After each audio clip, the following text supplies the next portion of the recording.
ناظرین ایک بار پھر قیامت کی نشانیاں ایپیسوڈ لے کر حاضر ہیں۔ سب سے پہلے میں آپ کو یہ بتاتا ہوں کہ قیامت کی نشانیوں کو 3 قسموں میں تقسیم کیا جاتا ہے۔ There are 3 types of signs of قیامہ۔ نمبر 1، پہلی وہ نشانیاں جو ظاہر ہو کر ختم ہو گئی، انہیں علامات بعیدہ کہا جاتا ہے، وہ آلریڈی کمپلیٹ ہو گئی اور ختم بھی ہو گئی۔ دوسری نشانیاں وہ ہیں جو ظاہر ہو کر ختم نہیں ہوئی بلکہ وہ کنٹینیو چلتی آ رہی ہیں۔ اور تیسری نشانیاں وہ ہیں جو قیامت کے بالکل قریب ہوں گی اور ان کے مکمل ہونے کے بعد قیامت آ جائے گی۔ جی ہاں، یہ وہ نشانیاں ہیں کہ جیسی وہ کمپلیٹ ہوں گی قیامت آ جائے گی۔ جیسا کہ ہم نے آپ کو بتایا تھا کہ قیامت کی پہلی قسم میں وہ نشانیاں ہیں جو ظاہر ہو کر ختم ہو گئی ہیں۔ ان میں علماء نے سب سے پہلے نبی پاک علیہ الصلوۃ والسلام کے وصال ظاہری کو شامل کیا ہے، کیونکہ نبی پاک علیہ الصلوۃ والسلام اللہ عز و جل کے آخری نبی اور رسول ہیں۔ اس کے بعد کوئی نبی کوئی رسول نہیں آئے گا، اس لیے اب یہ ایک طرح سے دنیا اینڈ کی طرف سفر شروع کر چکی ہے۔ پھر جو پیارے آقا علیہ الصلوۃ والسلام نے اپنی زبان مقدس سے غیب کی خبریں دیتے ہوئے جو قیامت کی نشانیاں بیان فرمائی تھی، ان کی لسٹ تو بہت لمبی ہے، بہت طویل ہے۔ ان میں سے کئی نشانیوں کو علماء نے پہلی قسم میں داخل کیا، مثلا حضرت امیر المومنین سیدنا عمر رضی اللہ تعالیٰ عنہ کی شہادت، امیر المومنین سیدنا عثمان غنی رضی اللہ تعالیٰ عنہ کی شہادت، اور مسلمانوں کے درمیان ہونے والی جنگیں، خوارج سے جنگ، حضرت امام حسن رضی اللہ تعالیٰ عنہ کا حضرت امیر معاویہ رضی اللہ تعالیٰ عنہ کے لیے خلافت سے دستبردار ہونا، بنو امیہ کی حکومت اور امام حسین رضی اللہ تعالیٰ عنہ کی شہادت، یہ سب نشانیاں پہلی قسم میں شامل کی گئی۔ 2 محرم سن 61 ہجری کا دن تھا جب امام حسین رضی اللہ تعالیٰ عنہ کربلا کے میدان میں پہنچے۔ آزمائشوں اور مصیبتوں کا سفر شروع ہو چکا تھا کہ عمر بن سعد اپنا لشکر لے کر امام رضی اللہ تعالیٰ عنہ کے مقابلے میں آ گیا۔ سب سے پہلے اس نے دریائے فرات پر 500 سوار کھڑے کر کے ساقی کوثر صلی اللہ تعالیٰ علیہ وسلم کے نواسے امام حسین پر پانی بند کر دی۔ امام رضی اللہ تعالیٰ عنہ نے ابن سعد کو بلا کر سمجھایا کہ وہ غلط کر رہا ہے۔ اب اس کا اثر کیا ہوا کہ ابن سعد نے ایک سلو آمیز خط ابن زیاد کو لکھا کہ حسین رضی اللہ تعالیٰ عنہ چاہتے ہیں کہ یا تو مجھے واپس جانے دیا جائے یا یزید کے پاس لے چلو یا کسی اسلامی سرحد پر چلا جاؤں۔ حالانکہ امام حسین رضی اللہ تعالیٰ عنہ نے یزید پلید کے پاس جانے کو ہرگز نہ فرمایا تھا، جبکہ ابن سعد کا خط جب ابن زیاد نے پڑھا تو پہلے مان گئے کہ ٹھیک ہے، لیکن یہاں ایک اور بدبخت اور ظالم شخص شمر موجود تھا۔ اس کے بھڑکانے پر جواب لکھا کہ دیکھ، حسین سے میری فرما برداری کے لیے کہے، اگر مان لے تو یہاں بھیج دے، ورنہ انہیں اور ان کے ساتھیوں کو قتل کر دے۔ اگر تو ہمارا حکم مانے گا تو تجھے فرما برداری کا انعام ملے گا، ورنہ ہمارا لشکر شمر کے لیے چھوڑ دے۔ یہ دن تھا ناظرین 9 محرم الحرام کا۔ ذرا سوچئے، اس قافلے کو خط لکھ کر بلایا گیا تھا، محبتوں سے مہمان بننے کے لیے بلایا گیا، اب پانی بھی بند کر دیا گیا۔ یہ لڑنے تو نہیں آئے تھے، امام حسین تو بار بار کہتے رہے کہ مجھے واپس بھیج دو، مجھے تو خط لکھ کر بلایا گیا، میں ویسے نہیں آیا، مگر ان ظالموں نے نہ واپس جانے دینا تھا نہ پانی پلاتے تھے۔ اور اب 9 محرم الحرام کا دن آ گیا۔ جب امام حسین رضی اللہ تعالیٰ عنہ نے یہ دیکھا کہ اب یہ بالکل حملے کی تیاری میں ہے، تو اب امام حسین نے، کیونکہ ایک دن جمعہ تھا اگلا دن، اس کا خیال اور اپنے لواحقین کو، پسماندوں کو وصیت بھی کرنی تھی۔ اس پرپس کے لیے امام حسین رضی اللہ تعالیٰ عنہ نے ان سے 1 رات کی مہلت لے لی، 1 رات کی ڈیڈ لائن لی۔ امام حسین رضی اللہ تعالیٰ عنہ اپنے اہل خانہ اور ساتھیوں سے فرما رہے تھے، صبح ہمیں دشمنوں سے لڑنا ہے، میں نے اپنی خوشی سے تم سب کو پرمیشن دے دی ہے کہ ابھی رات باقی ہے، جہاں جگہ پاؤ چلے جاؤ، اور ایک ایک شخص میرے اہل بیت رضی اللہ تعالیٰ عنہ سے ایک ایک کو ساتھ لے جاؤ، اللہ پاک تم سب کو جزائے خیر دے، دیکھو چلے جاؤ یہاں تک کہ اللہ تعالیٰ بلا ٹالے، دشمن جب مجھے پائیں گے تو تمہارا پیچھا نہ کریں گے، یہ میری خون کے پیاسے ہیں، مگر آپ کو چھوڑ کر جانے کے لیے کوئی بھی تیار نہ ہو۔ یہ وفاداری کی وہ عظیم رات تھی کہ ان لوگوں نے کہا کہ خدا کی قسم ہم ہرگز ایسا نہ کریں گے، بلکہ اپنی جانیں، اپنے بال بچے آپ کے قدموں پر فدا کر دیں گے، آپ پر قربان ہو کر مر جائیں گے، اللہ اس زندگی کا برا کرے جو آپ کے بعد ہو۔ ناظرین، یہ بھی تو کلمہ گو تھے، یہ بھی تو نبی پاک کے امتی تھے، مگر کیا عشق اہل بیت تھا کہ حضور آپ نبی پاک علیہ الصلوۃ والسلام کے نواسے ہیں، آپ کے قدموں پر ہماری جانیں قربان۔ اور ایک وہ کلمہ گو تھے جو بظاہر کلمہ پڑھنے والے تو تھے، مگر جو یزید کے پیروکار تھے، پیسہ تھا ان کے سامنے، اقتدار کا نشہ تھا، لالچ کا پردہ تھا، وہ یہ نہیں سوچ رہے تھے کہ ہم جہنم کا سودا کرنے جا رہے ہیں۔ 9 محرم کی رات دعاؤں میں، التجاؤں میں، سجدوں میں گزر گئی۔ اب 10 محرم کی صبح امام کو اپنے 72 ساتھیوں یعنی 32 سواروں 40 پیادوں کا لشکر اب ترتیب دیا جا رہا ہے. ان 72 لوگوں کے پاس سواری بھی سب کے پاس نہیں, 30 سواریاں تھیں اور باقی تقریباً 40 لوگ پیدل تھے. اور اب یہ لشکر جو ہے وہ گویا ترتیب دیا جا رہا ہے, اور اونٹنی پر سوار ہو کر اتمام حجت کے لیے, یعنی کل یزیدی یہ نہ کہیں کہ ہمیں تو معلوم ہی نہیں تھا, ہم نے تو یہ سب غلطی میں کر لیا ہے. آپ نے دشمن کے لشکر سے فرمایا, لوگو میری بات غور سے سنو اور جلدی نہ کرو, اگر تم انصاف کرو تو سعادت پاؤ گے, ورنہ اپنے ساتھیوں کو جمع کرو اور جو کرنا ہے کر گزرو. میں مہلت نہیں چاہتا. میرا اللہ جس نے قرآن اتارا اور جو نیکوں کو دوست رکھتا ہے وہ میرا کارساز ہے. ذرا میرا نسب تو بیان کرو اور سوچو تو میں کون ہوں.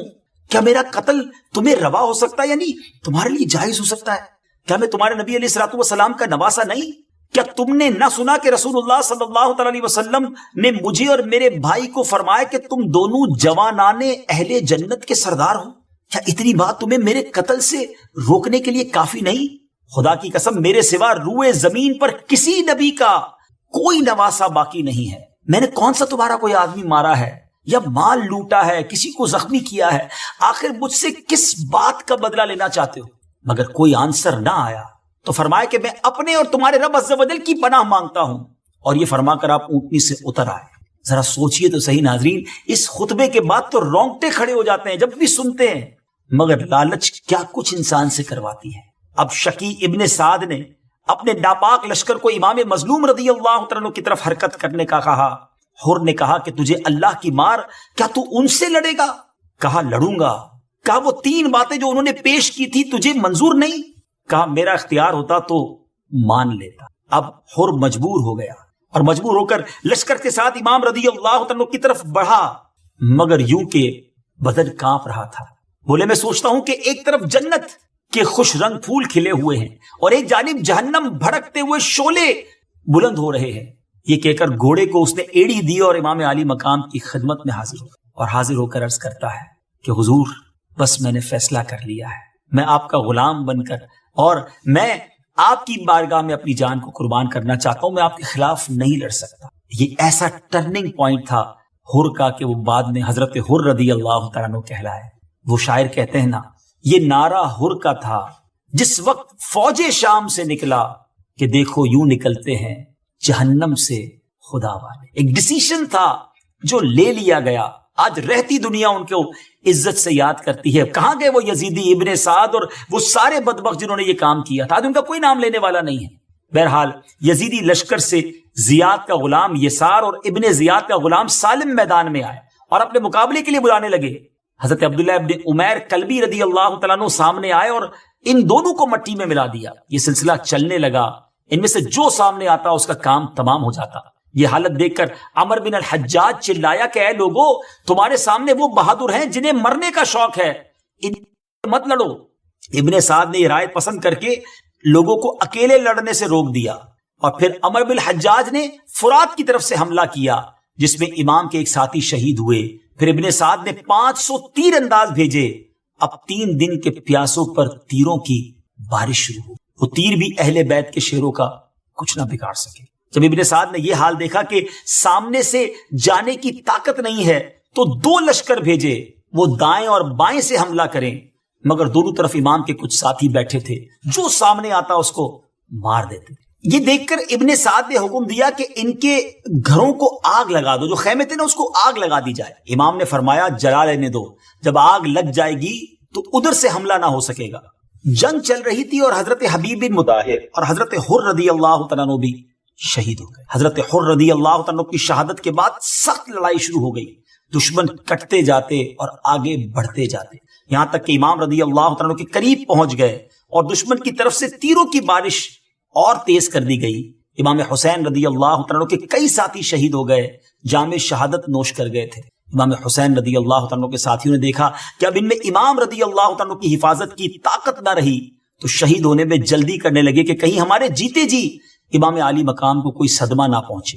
یہاں تک کہ امام رضی اللہ تعالیٰ عنہ کے وفادار اور جانثار سپاہیوں میں چند رشتہ داروں کے سوا کوئی باقی نہ بچا. ان حضرات میں سب سے پہلے حضرت علی اکبر رضی اللہ تعالیٰ عنہ, جو ہم شکل مصطفیٰ کہلاتے تھے, دیر تک دشمنوں سے لڑتے رہے اور انہیں زیر کرتے رہے, یہاں تک کہ ایک نیزہ آپ کو بھی لگا جس سے آپ بھی شہید ہوئے. پھر حضرت عبداللہ بن مسلم رضی اللہ تعالیٰ عنہ لڑائی پر گئے اور شہید ہو گئے. اب دشمن نے چاروں طرف سے گھیرا کر لیا ہے. اس میں عون بن عبداللہ بن حضرت جعفر تیار اور حضرت عبد الرحمن و جعفر حضرت عقیل کے بیٹوں نے شہادتیں پائیں.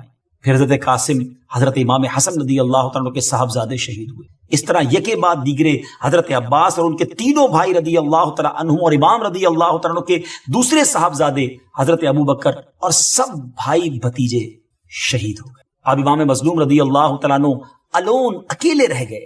خیمے میں تشریف لا کر اپنے چھوٹے صاحبزادے حضرت عبداللہ رضی اللہ تعالیٰ عنہ کو، جو عوام میں علی اصغر کے نام سے مشہور ہیں، ان کو گود میں اٹھا کر میدان میں لائے.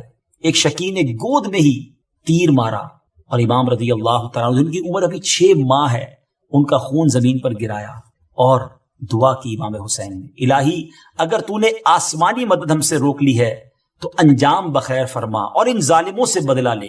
اللہ اکبر! کس قیامت کا دردناک منظر آنکھوں کے سامنے ہے جب بیمار اور کمزور امام زین العابدین اور بعض دیگر مردوں کے علاوہ باقی کوئی نہ بچا تو امام مظلوم رضی اللہ تعالیٰ عنہ اپنے گھر والوں کو چھوڑ کر بے کسی کی حالت میں، تنہائی کی کیفیت میں، 3 دن کے پیاسے اور ہزاروں دشمن کے مقابلے پر جاتے ہیں. چھوٹی بچیاں اور خواتین اشکبار ہیں. امام رضی اللہ تعالیٰ عنہ نے بچوں کو کلیجے سے لگا کر، عورتوں کو صبر کی تلقین فرما کر، آخری دیدار دکھا کر میدان جنگ میں آپ تشریف لے جاتے ہیں. ناظرین ذرا سوچیں یہ کیسا منظر ہوگا کہ امام علی مقام کو کوئی رکاب تھام کر سوار کروانے والا بھی نہیں، کوئی ایسا بھی نہیں جو ساتھ میدان تک چلے. ہاں، بےکس عورتوں کی سسکیاں ہیں، بچوں کی آہیں ہیں، اور امام مظلوم رضی اللہ تعالیٰ عنہ آگے بڑھتے چلے جا رہے ہیں. امام رضی اللہ تعالیٰ عنہ نے شمر کو خیمہ اتھر کی طرف بڑھتے ہوئے دیکھا تو فرمایا کہ خرابی ہو تمہارے لیے، میرے اہل بیت سے اپنے جاہلوں کو روکو. اب 4 طرف سے امام مظلوم رضی اللہ تعالیٰ عنہ کا گھیرا کر لیا گیا. امام علی مقام داہنی طرف حملہ فرماتے تو دور تک نشان نہ رہتا، بائیں طرف توجہ فرماتے تو دشمن میدان چھوڑ کر بھاگ جاتے. وہ فوج پریشان ہو جاتی کہ کون آیا ہے. ناظرین یہ کوئی اور نہیں، مولا علی کرم اللہ تعالی وجہ الکریم کا خون تھا، اللہ کے شیر کی اولاد تھی. لڑائی لمبی ہو گئی، اس دوران آپ کا گھوڑا بھی جان سے چلا گیا، پھر آپ پیدل لڑتے رہے. ذرا غور کیجیے، آپ 3 دن کے پیاسے تھے، پھر بھی دشمن کچھ نہ کر پا رہا تھا. جب شبر خبیث نے یہ دیکھا تو لشکر کو للکارا، کیا انتظار کر رہے ہو، معاذ اللہ ان کو قتل کر دو. اب 4 طرف سے دوبارہ حملہ ہوا. ایک نے بائیں شانہ مبارک پر تلوار ماری. امام رضی اللہ تعالیٰ اب تھک چکے ہیں، زخموں سے چور ہیں. 33 زخم نیزے کے، 34 گھاؤ تلوار کے لگے. تیروں کا تو شمار ہی نہیں تھا. اٹھنا چاہتے ہیں لیکن اٹھ نہیں پاتے. اس حالت میں بدبخت سنان بن انس نے نیزہ مارا. آپ زمین پر تشریف لے آئے اور سنان مردود نے خولی بن یزید سے کہا معاذ اللہ کا سر کاٹ لیا جائے. اس کا ہاتھ کانپنے لگا. سنان نے خود گھوڑے سے اتر کر نبی پاک علیہ الصلوۃ والسلام کے جگر پارے 3 دن کے پیاسے رضی اللہ تعالیٰ عنہ کو ذبح کیا اور سر مبارک جدا کر لیا. اس پر بھی صبر نہ آیا، ابھی عداوت کی آگ نہ بجھی تھی. اہل بیت علیہ رضوان کے خیموں کو لوٹا، تمام مال و اسباب اور نبی پاک علیہ الصلوۃ والسلام کی صاحبزادیوں کا زیور تک اتار لیا گیا. کسی بی بی کے کان میں ایک بالی بھی نہ چھوڑی. اللہ کریم کی ان جنت کے پھولوں پر کروڑا کروڑ رحمتیں نازل ہوں کہ جن کے صدقے دین اب تک بچا ہوا ہے. شاعر نے پورے واقعے کو گویا ایک شعر میں بیان کر دیا کہ قتل حسین اصل میں مرگ یزید ہے، اسلام زندہ ہوتا ہے ہر کربلا. ناظرین یہ تھی یزید کی حکومت میں ہونے والے مظالم میں سب سے بڑا ظلم. دنیا میں تو وہ اس کی سزا پا چکا. اللہ اس بدبخت کو اس کی بدترین سزا دے اور ہمیں اور ہماری نسلوں کو اہل بیت کی محبتوں کے جام پلائے اور جنت میں ان کا پڑوسی بنائے. یقیناً یہ واقعہ جب بھی سنتے ہیں اہل بیت اطہار کی قربانی